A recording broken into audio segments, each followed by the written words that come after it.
রাতে ঘুমাতে যাওয়ার পূর্বে একটি মাত্র সূরা আপনি পাঠ করুন। ঘুম থেকে উঠেই মনের আশা পূরণ হয়ে যাবে। আপনার যত ধরনের মনের আশা, আকাঙ্ক্ষা, বাসনা, কামনা রয়েছে সব পূরণ হয়ে যাবে। আপনার ভালোবাসার মানুষ চলে গিয়েছে, স্বামী স্ত্রীর মধ্যে দ্বন্দ্ব, মিল নেই, মোহাব্বত নেই, ভালোবাসা নেই, সব কিছু আল্লাহ রাব্বুল আলামিন সহজ করে দিবেন। ভালোবাসার মানুষকে কাছে এনে দিবেন। সংসারের মধ্যে শান্তির ব্যবস্থা করে দিবেন। একজন অপরজনকে ছাড়া থাকতেই পারবে না। আরো যত ধরনের সমস্যা রয়েছে, আপনার টাকা দরকার, আপনার টাকা পয়সা নেই, তারপরে চাকরি নেই, চাকরি চলে গিয়েছে, কোনোভাবেই চাকরি পাচ্ছেন না, অনেক চেষ্টা সাধনা করেছেন, রব্বে কারিমের কাছে বলুন। সকালের আগেই রব্বে কারিম একটি ফয়সালা করে দিবেন। পবিত্র রমাদানুল মুবারকে আপনি বলে দেখুন না কি হয়। প্রিয় ভাই বোনেরা, তাই রাতে ঘুমাতে যাওয়ার পূর্বে একটি মাত্র সূরা আপনি পাঠ করুন। প্রিয় ভাই বোনেরা, সেই সূরাটি পাঠ করলে আল্লাহ রাব্বুল আলামিন মনের আশা পূরণ করে দিবেন।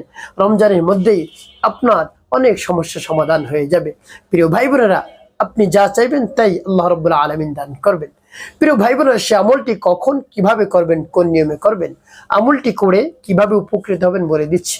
রাতে যখন ঘুমাতে যাবেন, এর পূর্বে আপনাকে যে কাজটি করতে হবে, সব কাজ থেকে আপনি বিরত হয়ে, অর্থাৎ রাতে ঘুমাতে যাওয়ার পূর্বে নামাজ আছে, তারপরে খাওয়া দাওয়া আছে, এটা সব শেষ করে যখন ঘুমাতে যাবেন কোনো কাজ থাকবে না। এর পূর্বে আপনি এই আমলটি করবেন। সর্বপ্রথম উত্তম রূপে পবিত্রতা অর্জন করবেন। তারপরে আপনার বিছানাটা সুন্নত তরিকায় ঝেড়ে নেবেন। বিসমিল্লাহির রহমানির রহিম তিনবার বলে তিনবার এভাবে ঝেড়ে নেবেন, একেবারে পরিপাটি করে নেবেন। তারপরে সেই বিছানার উপর বসে তারপরে আমলটি আপনি করবেন কেবল মুখে বসে। প্রিয় ভাই বোনেরা, যখন শুরু করবেন আমলটি, সর্বপ্রথম কি পাঠ করবেন? আপনার জীবনের গুনার কথা স্মরণ করে ক্ষমা প্রার্থনা করবেন।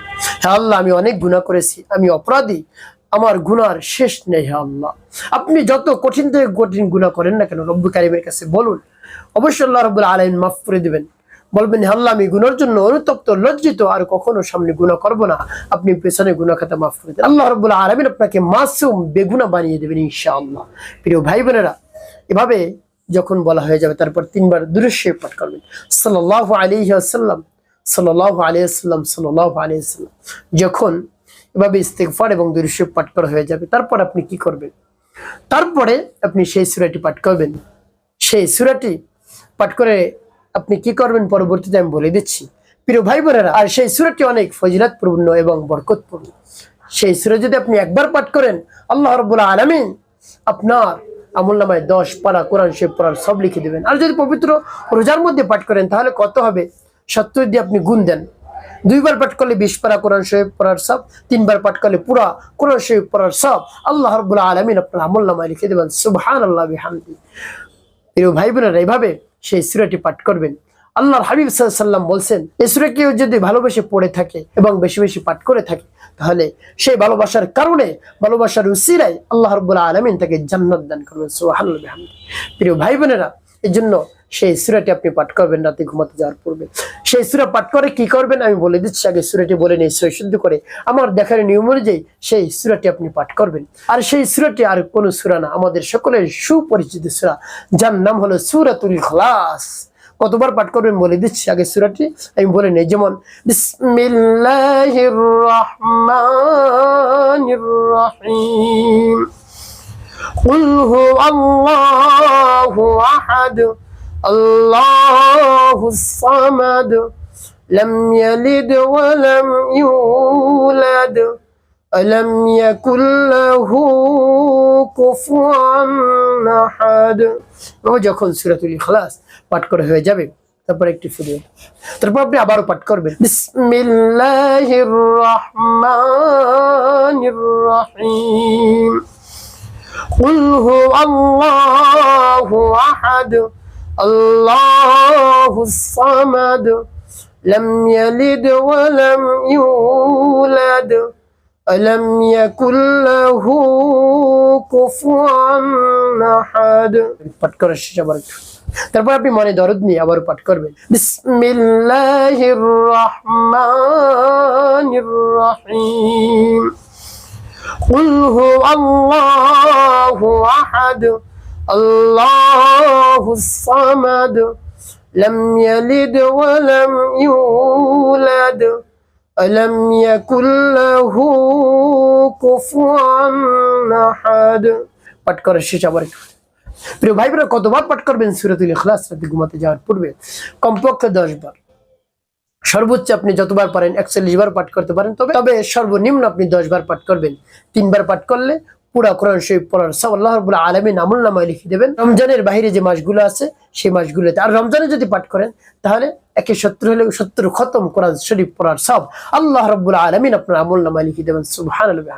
তো প্রিয় ভাই বোনেরা, এর জন্য সূরাতুল ইখলাস পাঠ করবেন। আর যদি 10 বার পাঠ করেন তাহলে আল্লাহ রাব্বুল আলামিন আপনার জন্য জান্নাতের মধ্যে একটি অট্টালিকা নির্মাণ করেন। প্রত্যেক 10 বারে প্রত্যেক দশকে একটি একটি অট্টালিকা নির্মাণ করে দেন। সুবহানাল্লাহ বিহামদি।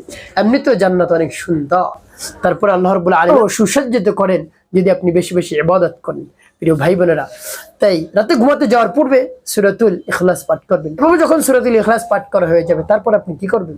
3 বার দুরূদ ইব্রাহিম পাঠ করবেন। আল্লাহুম্মা সাল্লি আলা মুহাম্মাদিন ওয়া আলা আলি মুহাম্মাদ কামা সাল্লাইতা على إبراهيم وعلى آل إبراهيم إنك حميد مجيد اللهم بارك على محمد وعلى آل محمد كما باركت على إبراهيم وعلى آل إبراهيم إنك حميد مجيد اللهم صل على محمد وعلى آل محمد كما صليت على إبراهيم وعلى آل إبراهيم إنك حميد مجيد اللهم بارك على محمد وعلى آل محمد كما باركت على إبراهيم وعلى آل إبراهيم إنك حميد مجيد اللهم صل على محمد وعلى آل محمد كما صليت على إبراهيم وعلى آل إبراهيم إنك حميد مجيد اللهم بارك على محمد وعلى آل محمد كما باركت على إبراهيم وعلى آل إبراهيم إنك حميد مجيد। এবং যখন দুরূদ ইব্রাহিম পাঠ করা হয়ে যাবে, তারপরে আপনি কি করবেন? ওই স্থানে বসে আল্লাহ রাব্বুল আলামিনের কাছে বলবেন, হে আল্লাহ, আমার সমস্যা সমাধান করে দিন,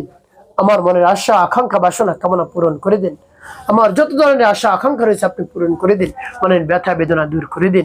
এবং রব্বুল কারীমের কাছে মন খুলে প্রাণ ভরে বিশ্বাসের সাথে বলবেন, অবশ্যই আপনি সমাধান পেয়ে যাবেন, আপনার মনের আশার সাথে সাথে পূরণ হয়ে যাবে। দোয়া দরখাস্ত আল্লাহ রাব্বুল আলামিন কবুল করে নেবেন। প্রিয় ভাই বোনেরা, এভাবে আমলটি করে যখন ঘুমাবেন, তখন আপনি কি করবেন? সুন্নত তরিকায় ঘুমাবেন। ডান কাত হয়ে কিবলা মুখ হয়ে মাথার নিচে ভাবে হাত দিবেন।